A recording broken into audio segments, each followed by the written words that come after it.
Hey there besties! Welcome back to our channel.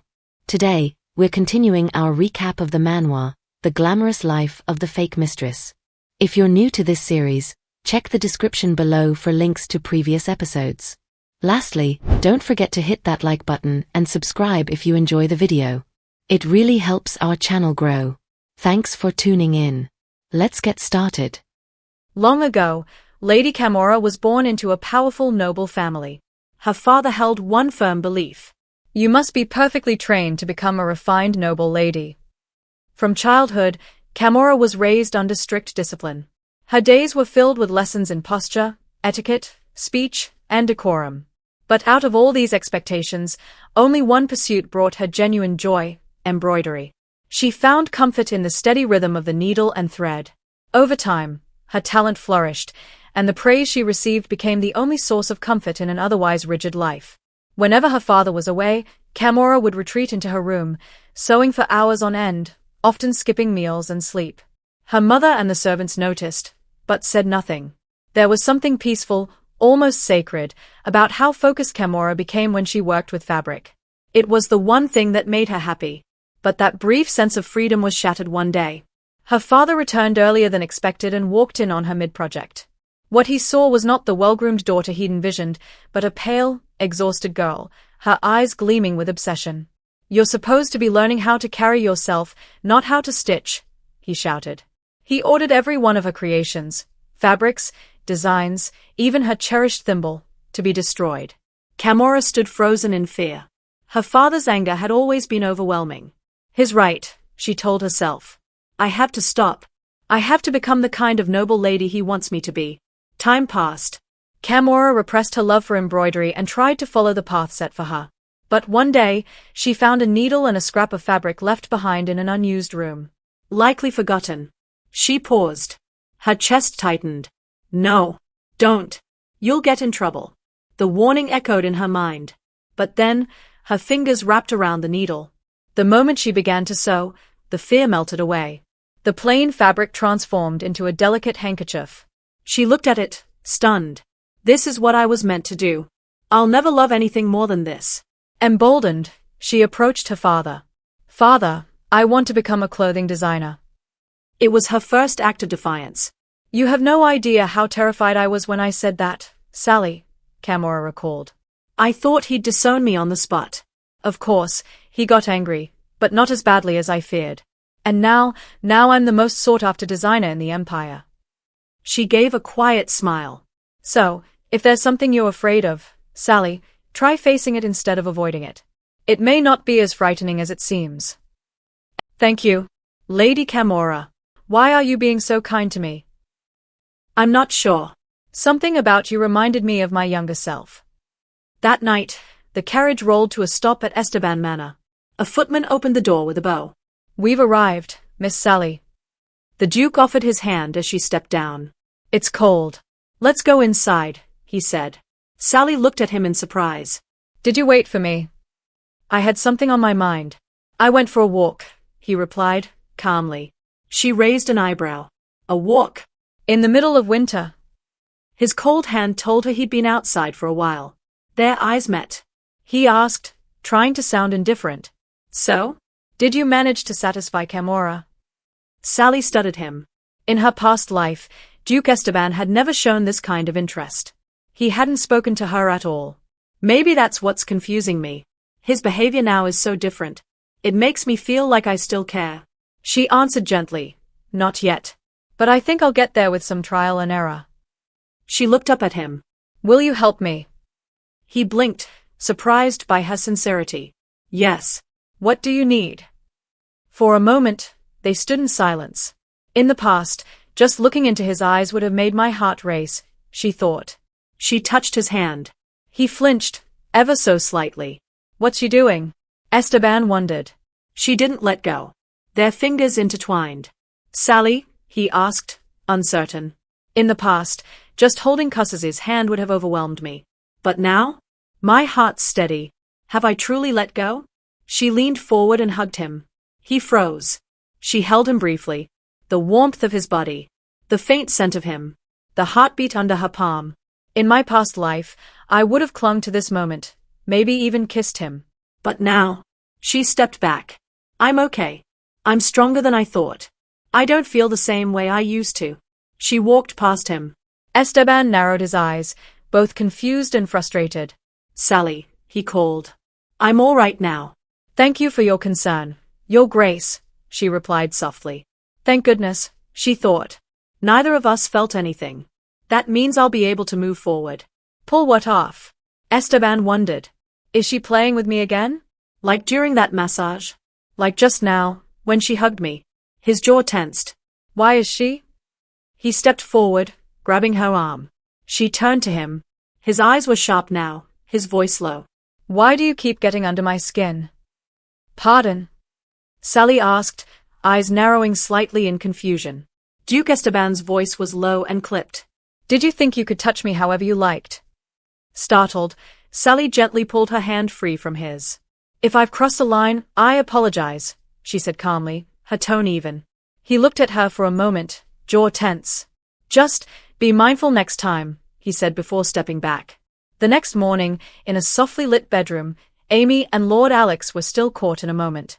Alex, we really should go, she whispered breathlessly, flushed from their kiss. He leaned in again with a smile.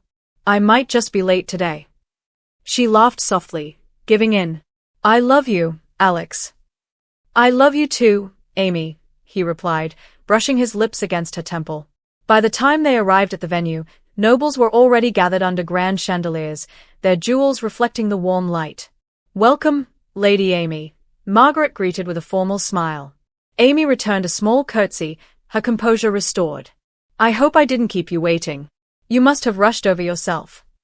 Before Margaret could reply, Alex stepped forward, offering his most polite smile. It's a pleasure to meet you, Lady Margaret. I'm Alex Aprimo, Amy's fiancé. Margaret offered a graceful nod. Likewise, Lord Aprimo. From behind her, a deep voice cut in. I'm Leon Lionel, the Marquis said, his tone cool. His eyes flicked to the bouquet in Alex's hand. And those flowers? I hope they are not for my wife. Alex stiffened, clearly caught off guard. Before the moment could become more awkward, Margaret stepped in. That's enough, she said, her voice firm. You're being rude. Lionel shrugged. I'm just being cautious. Men can be like wolves. She gave him a flat look. You are the wolf. Alex cleared his throat and held the bouquet a little higher. They are for Amy. Please don't worry, sir. Lionel didn't respond but stepped aside. Please, take your seats, Margaret gestured politely. Thank you, they echoed as they moved to the table. The hall buzzed with murmurs, the air filled with expensive perfume and anticipation. Amy glanced around the room. Everyone here is someone important. Alex leaned toward her, whispering. I know. I'm nervous too. I wonder how Miss Gall's handling this. Amy nodded, quietly agreeing. Backstage, in a quiet dressing room, Duke Esteban stared at his reflection. He could still hear his own voice from the night before. Why do you keep getting on my nerves? He ran a hand through his hair and sighed. That was uncalled for. Regret flickered across his face. For someone who prided himself on control, the emotional outburst unsettled him. Cassie, his mother's voice echoed in memory, a true Esteban never reveals his heart. You must lead with your mind. The weight of the Esteban name, he whispered. A knock, then the door creaked open. Your Grace. Lady Camora stepped in with a gentle smile. The show's about to begin. She looked at him knowingly. You've prepared well. Just do what you've rehearsed. He gave a short nod, tightening his tie. I'm not nervous. I live under scrutiny every day. I'm used to it. But his hand trembled slightly. Let's go. In Sally's dressing room, Lady Camora beamed. Sally, your hair and makeup, perfect, she clapped her hands. Now, let's put on the first dress. The show starts soon. She paused, then asked softly. Are you nervous? Just then, Sally caught a glimpse of Duke Esteban walking past the room. She smiled calmly. Of course not. Leave it to me. I'm confident, she thought. I won't fall for him again. As Esteban walked by, his eyes flicked toward the door. She's beautiful, he thought. I should avoid looking at her directly. Meanwhile, In the grand hall, the air thickened with chatter. When does it start? Someone asked. I heard they've chosen a special model. The dresses must be exceptional. Honestly, I'm more curious about the model than the clothes, another said. Suddenly, the lights dimmed. Murmurs turned to confusion. What's happening? Is this part of the show? A few seconds of hushed tension passed. Then, a single spotlight illuminated the stage. All conversations stopped. Every head turned toward the light. A soft gasp rippled through the room. Look, on the stage. All eyes turned toward the stage as Sally made her entrance. She stepped forward briefly before disappearing behind the curtains again. Did she just vanish already? Someone whispered in surprise. She was like a figure from a fairy tale. A low murmur of admiration spread through the audience. I'm glad I convinced her to model, Amy thought, her cheeks tinged pink. A lady beside her tugged at her collar. Is it just me, or is it warm in here? It really is, another replied, fanning herself.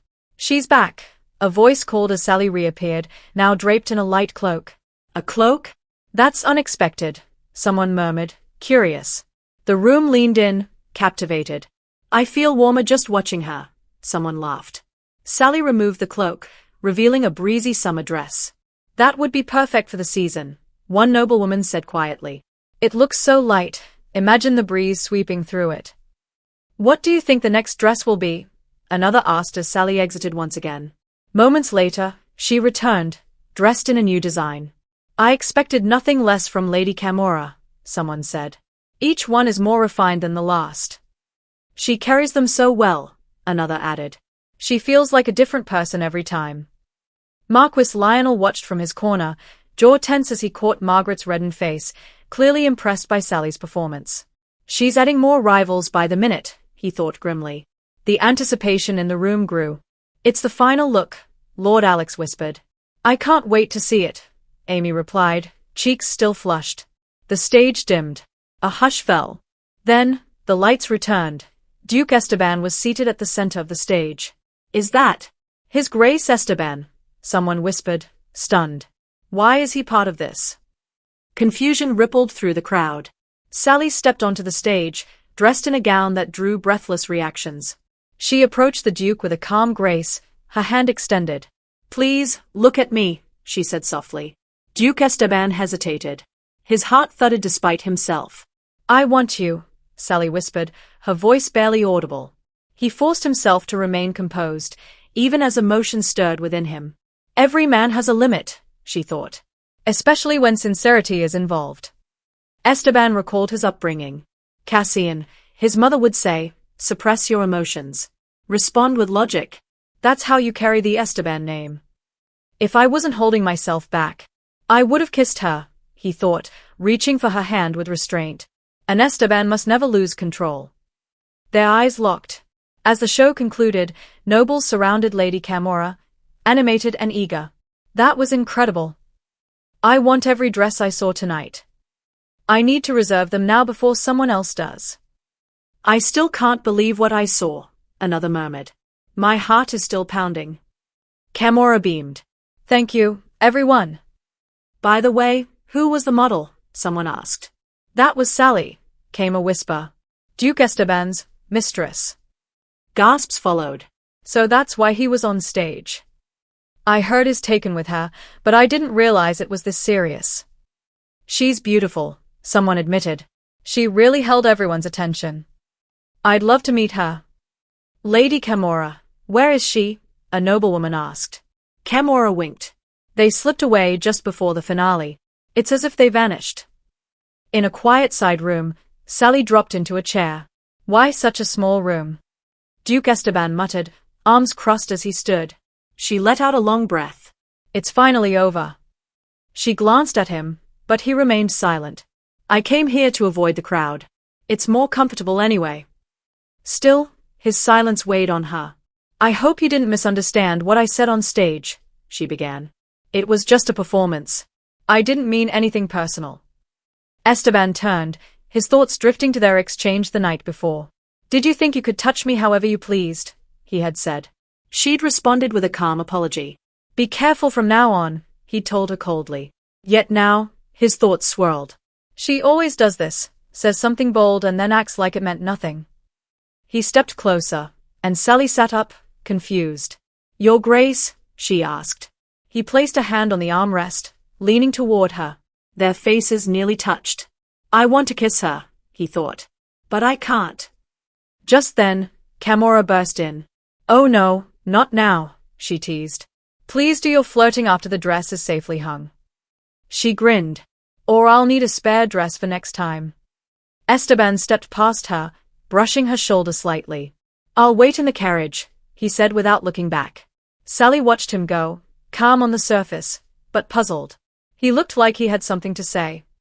The next morning at Esteban Manor, Elys sat in the drawing room, pouring tea for Lady Stynx. "Everyone's talking about Camora's new muse," Lady Stynx said. "I wish I'd seen the show." Then, with a curious tone, "That woman, Sally, is she here at the manor?" Elys smiled. "Would you like to speak with her?" "She's so composed," Lady Stynx thought. "Even with all this gossip. I've heard she was selected by Lady Camora herself. And she gives advice to noble women, too." Lady Stynx looked intrigued. "Could we call her over?" Another lady scoffed. "You want her here?" "I was just curious." "She probably begged Camora for help because she has nothing but her looks," one muttered. "The advice she gives? Likely just cheap tricks from her past. She walks around like she belongs here." They turned to Elys. "It must be difficult, seeing her in your home," one lady said. Elys kept smiling.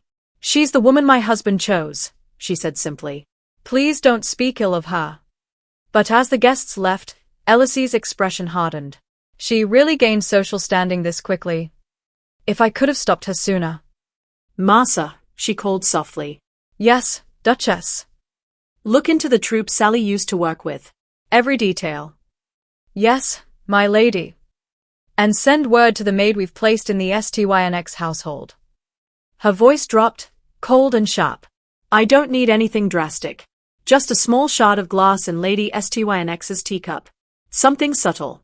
Enough to quiet her mouth." In her room, Sally sat beside Duke Esteban as they reviewed her letters. "There's more today," he said, handing her a new stack. "This is a good opportunity for me," she replied, picking up an invitation. "I was planning to attend some of the major social balls." Until recently, Sally had only been invited to modest tea gatherings, never to the grand balls or banquets that brought together high society. In the past, she would have been ridiculed as little more than a mistress from the backstreets. But times had changed. Since Camora's fashion show and her involvement in the ladies' consultations, opinions about her had softened. She was beginning to be accepted. "This is my chance," she told herself. The right moment to truly step into their world. She stared at the gilded card in her hand. "It starts with Duchess Caroline Goldenria's ball." Caroline Goldenria was no ordinary hostess. The daughter of a duke and still respected well into her later years, her events were exclusive. Receiving an invitation from her was a clear sign. Sally was no longer seen as an outsider. "It's a week from now," Duke Esteban said. "I'll be away on business that day." "That's all right," Sally replied. "You don't need to come with me." It was common for noble women to attend such events with their partners, but Sally knew Esteban's presence could invite unnecessary gossip. She wasn't yet strong enough in their eyes to withstand that scrutiny. "All I need is the sense of him near me, like a fragrance. Invisible, but present," she thought. "I've gone to gatherings alone before," she added. "There's no need to worry." But she noticed the furrow in his brow. "Hey?" He said he's busy that day. Why does he look upset? She wondered. "Did you want to attend?" "Not at all," Esteban interrupted quickly. "As if I'd want to go to something so tedious." He picked up a book. "I'm relieved. Honestly." Sally glanced at him, puzzled. He's not himself lately. She turned to the newspaper next to her and froze.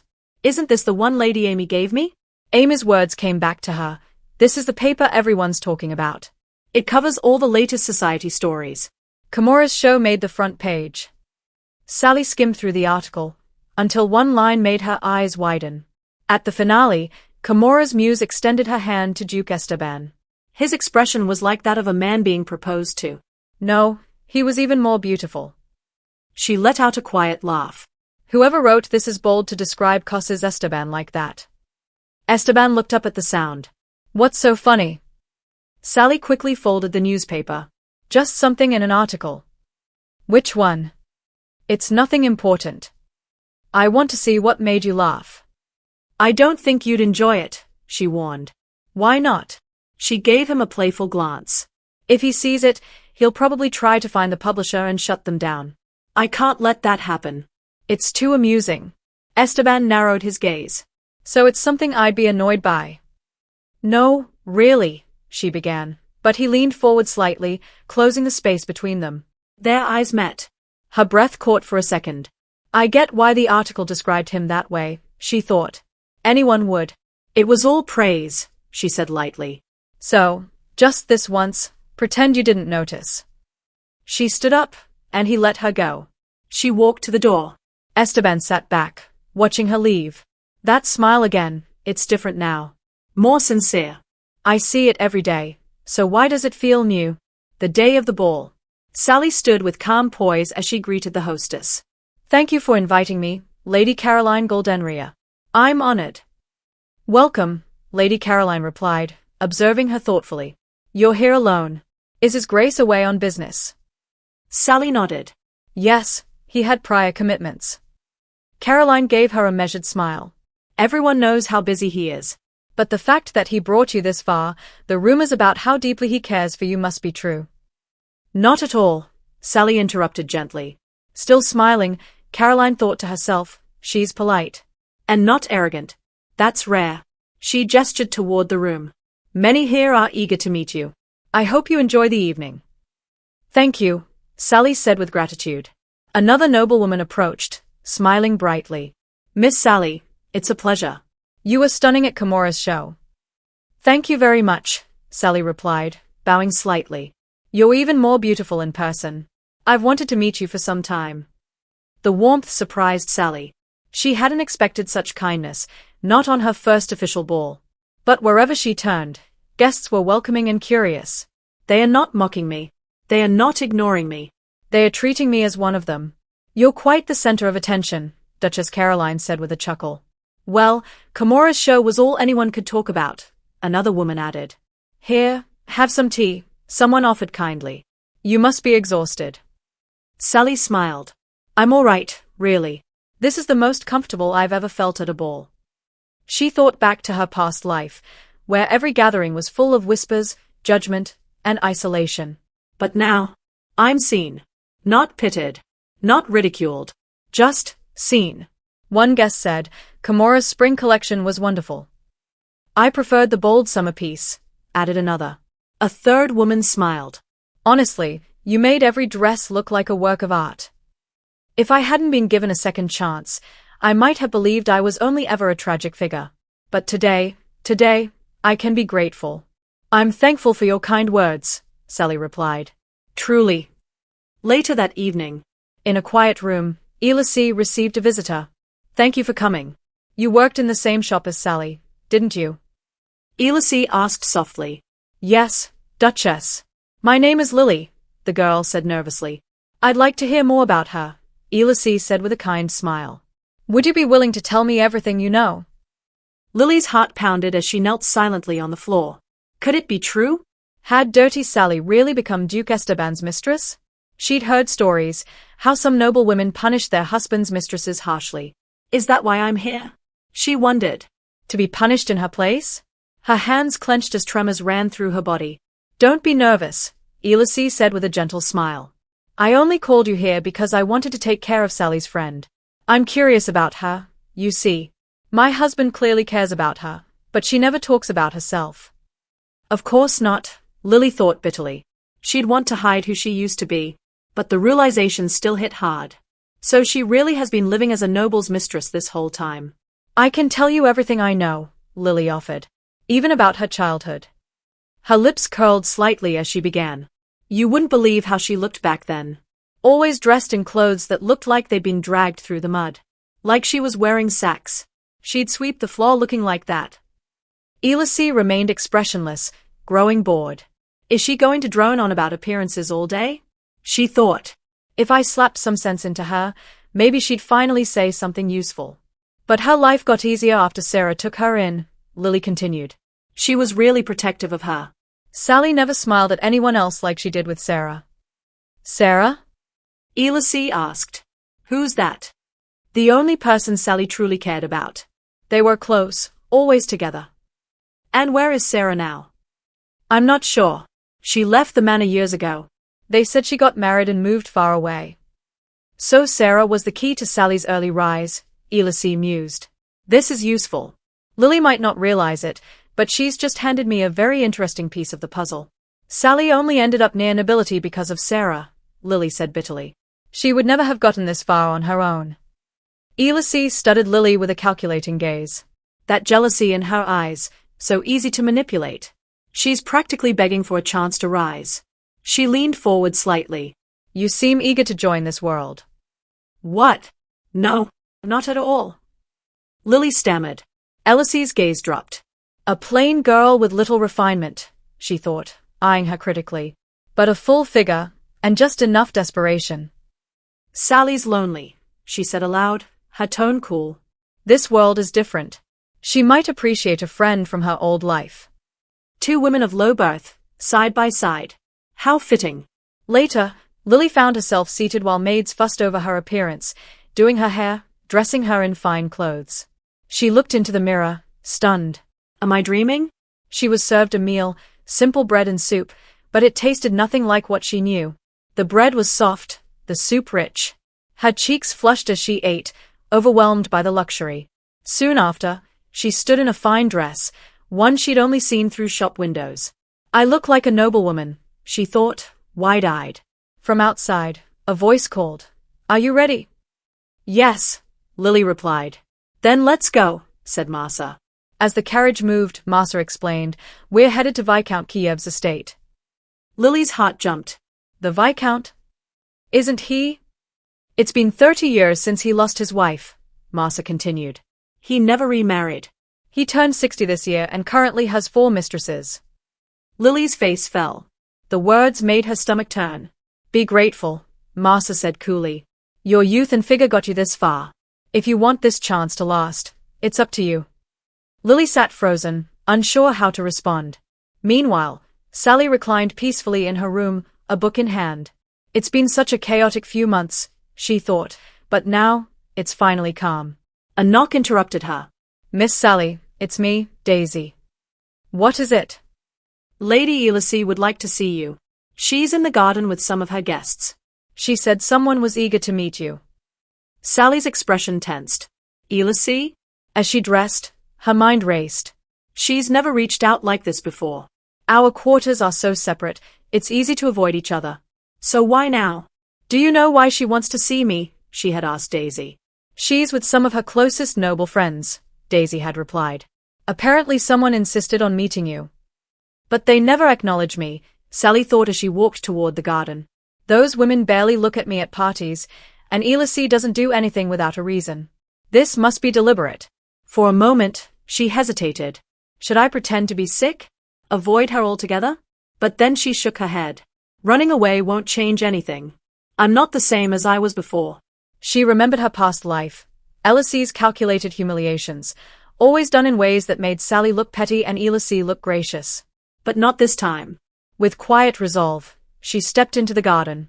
Lady Elys greeted her with a practiced smile. Thank you for coming, Sally. I invited you because someone has been wanting to see you.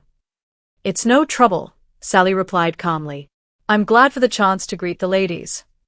She quickly recognized some of the guests, Princess Rachel, Marchioness Lexter, noblewomen closely aligned with Elys in her previous life. Then, suddenly, Sally. A familiar voice rang out. Lily ran forward and embraced her. Lily, Sally said in disbelief. I missed you so much. Lily beamed. Elys watched with cold amusement. So it's true. Lady Lily told us how close you two were. Sally was speechless. Who was that woman? Princess Rachel asked, fanning herself. I can smell her cheap perfume from here, another noblewoman murmured. Lily turned to them, undeterred. Nice to meet you. I'm Lily, Viscount Kiev's mistress. Gasps followed. Viscount Kiev. Princess Rachel whispered. Isn't he 60? I heard he took in a young mistress recently, someone added. But huh? She's friends with Sally. Marchioness Lexter narrowed her eyes. Well, that explains a lot. Sally stood frozen, her heart sinking. This is what she planned. Elys brought Lily here on purpose. Thank you for joining us on this incredible adventure. If you enjoyed what you watched, please consider liking, subscribing, and ringing that notification bell. Your comments mean the world to us and help us improve. The next episode promises even more excitement and unexpected twists, so stay tuned as we embark on this thrilling journey together. Keep the anticipation alive, and we'll catch you in the next episode.